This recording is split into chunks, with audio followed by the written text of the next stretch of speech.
I hate you, but...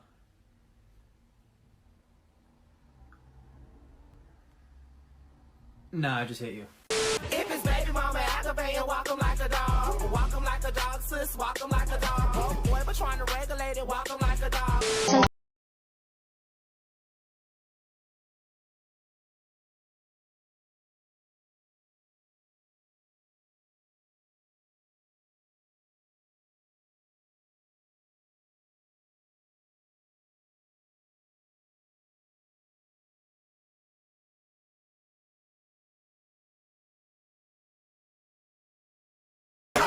Now, I don't normally do proclamations because opinions and standards differ and all that, right? But I feel confident in saying that Rashta and Silvershoe are the best villains to ever grace Webtoon. Yes, I'm only counting Webtoon. For now. I'm even putting them over Eros from Your Throne. I'll get to you another time because you are one big bag of yikes.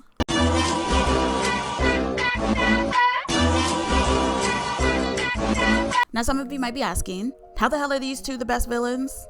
And others might be like, girl, are you really giving Trashta and Silvershit props right now? The answer to the first question is, I'll tell you. The answer to the second one, hear me out. So when it comes to thinking about the best villains in just about anything, most people solely focus on how dangerous and menacing a villain comes off as. However, I don't think villains need to solely focus on being menacing and scary in order to evoke strong emotions. Rashta and Silvershoe aren't scary or menacing, like at all. They're annoying. Encountering these two is like encountering Caillou and Nate Jacobs at the same time. Yes, they're that terrible. They were essentially created to be terrible and hated, kind of like Cersei. Does Cersei have her moments where you can sympathize? Yes, but that doesn't change the fact that she's a bitch and we all love to hate her. The same applies to Rashta and Silvershoe. The entirety of season 1 is basically a how did we get here scenario. There's a lot of questions thrown out during the first episode. Why is the Empress getting a divorce? Who is this woman shacked up to the Emperor? Why did Navier accept the divorce? Who is this man and what happened that made Navier immediately decide to get remarried? So season 1 is hell-bent on showing you just how trash these two are. The main thing they have in common is their overbloated sense of self-importance. By themselves, they both have their own individual issues that make them a huge ass inconvenience to our protagonist Navier, one more so than the other. So, without further ado, let us dive into their crimes against humanity, specifically against everyone who had the unfortunateness of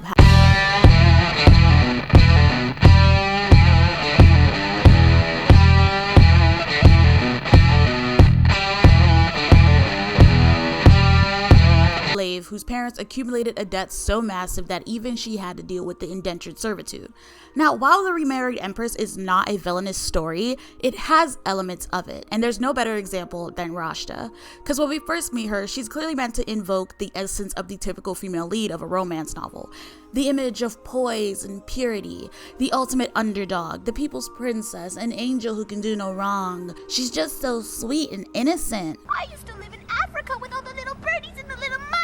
Let me tell you, if you Google white woman tears, you'll see her stupid, ugly, crying face. Crying because someone didn't humor the dumb shit that came out of her mouth. Oh, we're sisters because we have the same husband. No, bitch, this is not TLC. We don't do that here. Rashta walks around thinking she's an expert player of the Game of Thrones when she wouldn't even be able to outplay Season 1 Sansa. She's like the worst Pokemon. She only knows one move and it's Cry. It only ever works on one person, and can you guess who it is? Right, Silvershoe. She has this man acting a damn fool in front of other country representatives because she was given the player 2 controller. Silvershoe is like the mom that plays favorites. Rashta spends the first half of season 1 relying on her surface level looks and attitude in order to be the eternal victim. She does this so much she believes it to be her true self. She's the type of person that has the most extra response to someone not liking them. Oh, you don't like me? You must be the devil because only evil people would not love me. Her entire facade never works on other central characters. Henry f***ing despises her because she's causing Navier stress, and by now he's over the moon for her. Kaufman is very intuitive, is the word we'll use, and knows that she's fake and does not agree with the practice of having a side piece to begin with. And Duke Ergi wastes no time in taking her for a ride because she questions nothing about any of his suggestions because she thinks she has him wrapped around her finger. When I was talking about her overbloated sense of self-importance, I was not kidding. There's so many of Rashta's inner thoughts that make people go, Rashta, what the hell are you talking about? There's a whole different narrative going on in Rashta's head than what's happening in front of her. She spends so much time trying to be the exception to everything that she ends up putting herself in avoidable situations. For instance, there's a special banquet being held, very exclusive, invitations already sent out weeks ago. Rashta can't go. Rashta throws a fit. Rashta gets to go. Here's the part where Rashta should have just sat her ass down, because you know who was at this party? Her former master. Well... And he instantly recognizes her. And because he's a dick, he's basically like, oh yeah, she's my runaway. So Rashta being a runaway slave is making the gossip rounds, and this is where Duke Ergi comes in, telling her to simply make someone else the main topic of gossip. So who does she choose? A duchess by the name of Neon Twanya. She first tries to do this by slut-shaming her in the most annoying way possible. Like, I have the mannerisms of a child, I don't know any better, but isn't she a f***ing skank? Oops, did I say something to offend her? Meanwhile, Navier is also there and she's just like, Rashta, what is wrong with you? Why would you say that?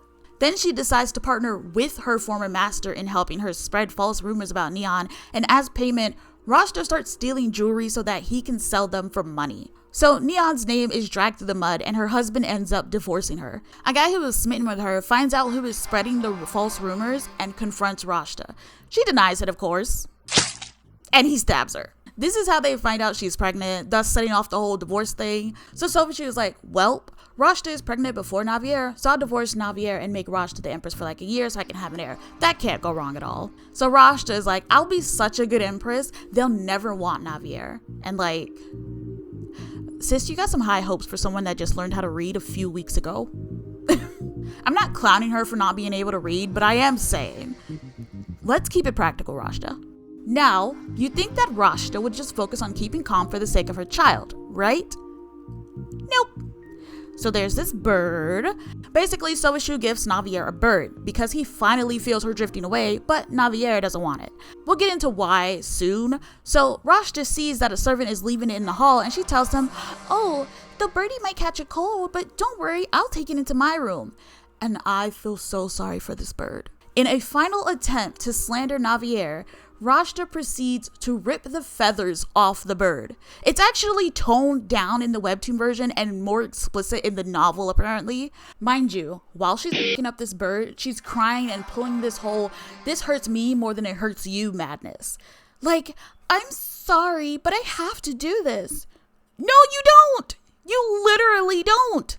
Sofashu is divorcing Navier for you. Your child will be the heir to the throne.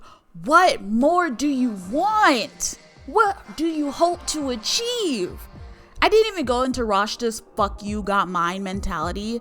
So when it comes to public opinion, Rashta is considered for the people. Commoners are constantly rooting for her. Whenever they hear about some drama surrounding her, they immediately assume she's being bullied. She's basically their icon. Rashta, on the other hand, wants nothing to do with them. She doesn't want their support. She wants the noble support. The moment her status is raised, she basically turns into this, Hide the money, y'all. There's poor people around. With your broke ass. she goes from, please sir, can I have some more, to let them eat cake. She just ends up wanting more and more, even if she has to take it from someone else. In one episode, she makes it clear that her plan is to have her baby be born into the imperial family so that she can live lavishly. I won't lie, I can see the dream, I can agree with it. But of course, Rashta just wanted more. When she finds out that because she's a mistress, her child won't be the next in line for the throne, she throws a hissy fit. Despite Sofashu telling her that they'll still be a part of the royal family, he literally gives her his word that he'll spoil their child. But that is not enough for her. She's crying like, but why should my baby not get to be the heir? Girl, what more do you want? And it's so hard to criticize her greed without folks trying to turn it into a, oh, you want her to settle narrative. And like, that's not the case in the slightest. But she spent so much time in her own little narrative that she kept creating the idea that she was unsafe no matter who she was in society. Creating this narrative that Navier was out to get her when nothing about Navier's words or actions said that. Navier was just living in her mind rent-free. All of Rashta's problems would have never come along if she just sat down and shut the hell up. But no, it had to be the Rashta hour every hour. So what you get is what you get. But I think we talked about Rashta enough. Let's get to the trash man.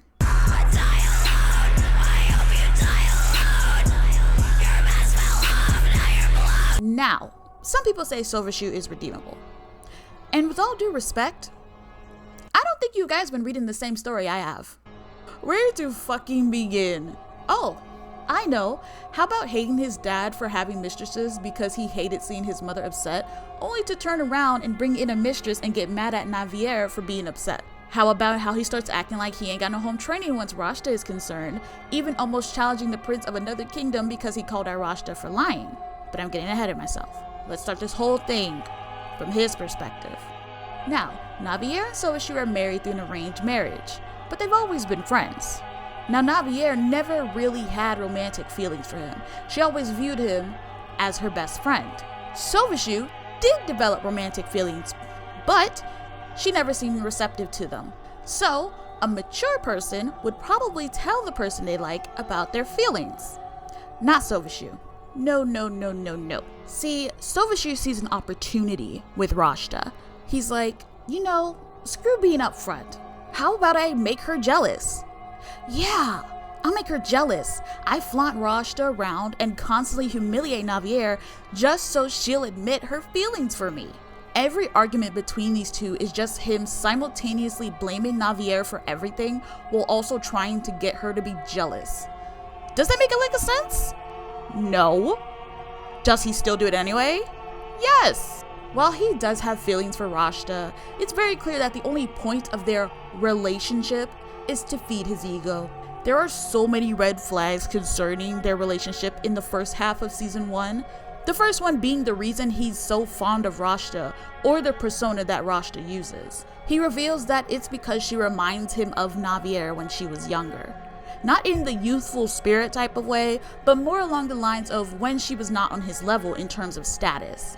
And some people might think I'm reaching, but I know I'm right. And that's because of one of the first arguments he has with Navier about Rashta. During this argument, he says, and I quote, "Why can't you just obediently do as I say for once? That's why I can't help but compare you two." So boom, he wants to get a rise out of her and only really cherished her when she was beneath him in status.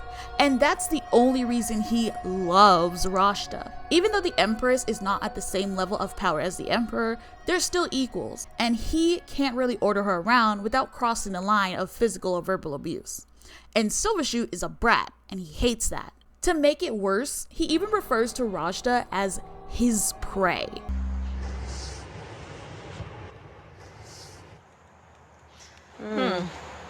Not darling, not lover, not sweetheart, not honey bun, but prey. Thought this was a game?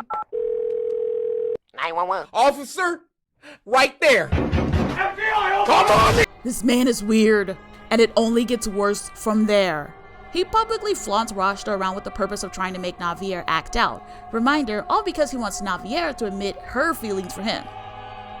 Feelings she does not have. Feelings that even if she had them, she cannot act out because the image of the royal family is on the Empress's shoulders to uphold. Navier is basically the royal equivalent of a Stepford wife. She's been groomed from her young age to act a certain way for the benefit of the entire kingdom. Does he ever consider this? No. How do I know? Because he acts up in public, and if he's acting like this, then she definitely cannot. Regardless of how you feel about the representative of your country, you do expect them to carry themselves in a certain way. You don't want them acting like characters in a high school drama. That's how Navier operates. Silvershoe? Not so much.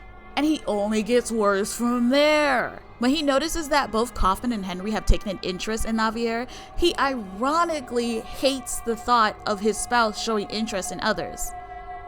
Hey, Pot! Looking real good there. There's the aforementioned threatening Henry for calling out Rashta. Here's the situation. After Rashta's entrance, Navier and Henry become pen pals, although Navier doesn't know who it is at first. Henry does, but he keeps it a secret for her sake.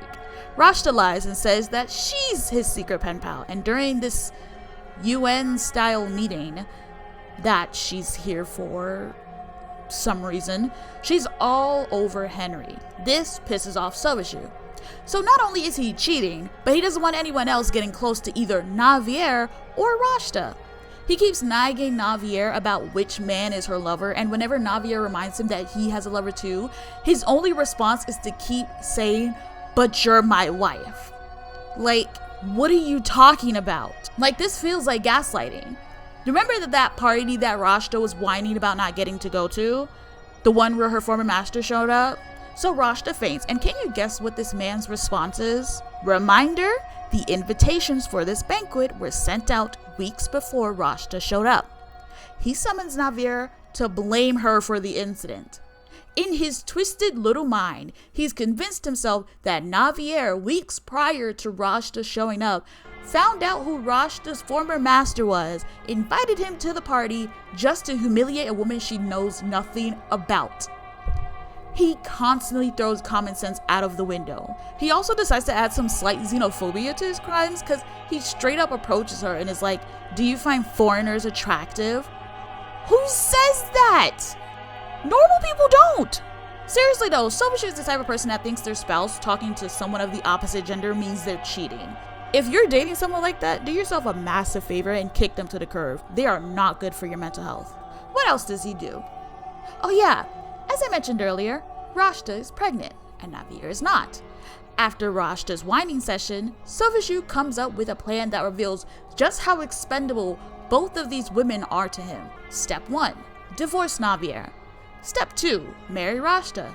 Step 3, make Rashta Empress for a year so that his child is legitimate. Step 4, let everyone see how terrible Rashta is at being the Empress so they hate her and beg for Navier back. Step 5, pretend he's a man of the people and divorce Rashta and remarry Navier. Step 6, essentially force Navier to adopt the child he had with Rashta. Step 7, profit. You know, with a plan like this, you'd think this man wasn't treating his wife like shit for the entirety of season 1. You know what's funny?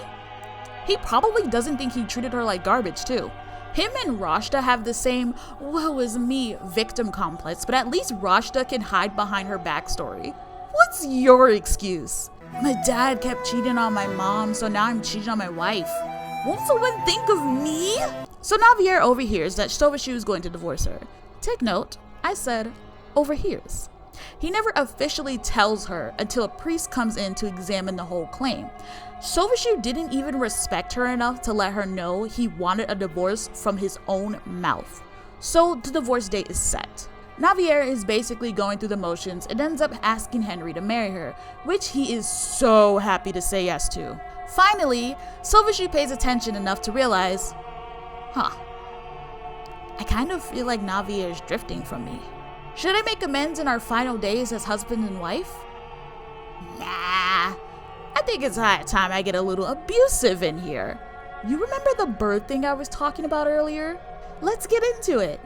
So he realizes that Navier and Henry have been communicating via birds, and he tells her, the next bird that comes to your window is getting shot. And sure enough, the next bird that came got shot.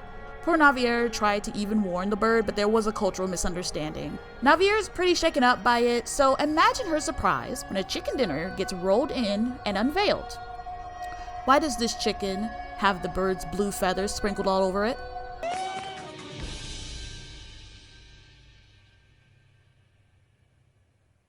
Wait a damn minute. What? Don't worry, it's not the actual bird, but in that moment, Navier faints. Then she wakes up to him sitting by her bed, and he has the audacity to be like, I didn't think you'd react like that. He plays the victim when Navier doesn't want to talk to him. For good reason! What the hell is wrong with you? This is when he decides to give her a bluebird to try and make up for the torture he just put her through. And he has the audacity to act shocked when she doesn't want it. He's so confused as to why she wouldn't want a gift from him after what happened. This man is in his own world right now. After Rashta finishes abusing the bird, she runs to Sauvage telling him that Navier did it all the while using her only move. And he legit sits there and is like, why would she do this? So divorce day is here, and of course, Silvershoe is hellbent on looking like the fair and just man he seems to think, even though if not for his position, everyone will be telling him how much of a brat he's been.